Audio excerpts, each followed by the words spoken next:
Hi everyone, welcome back to our YouTube channel.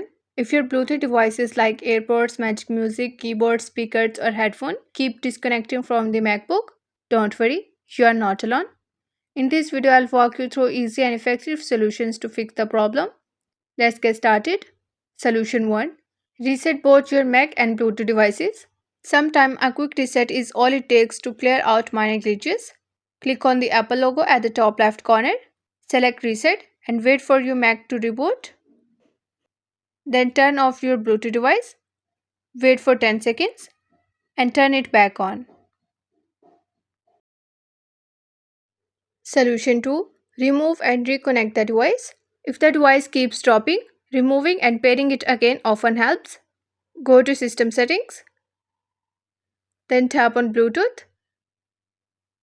Find the device that's causing issues. Click the eye icon or right click, then choose Forget this device. Put the device in pairing mode. Click Connect again. Solution 3. Update macOS. Apple frequently releases bug fixes that improve Bluetooth performance. Go to System Settings, then tap on General, tap on Software Update. If an update is available, tap Update Now. After updating, reset your Mac and test the Bluetooth device again. And that's it. Hopefully this solution can fix the problem for you. If it worked, don't forget to like, share and subscribe to the channel for more quick tutorial and Mac tips. Thanks for watching and I'll see you in the next one.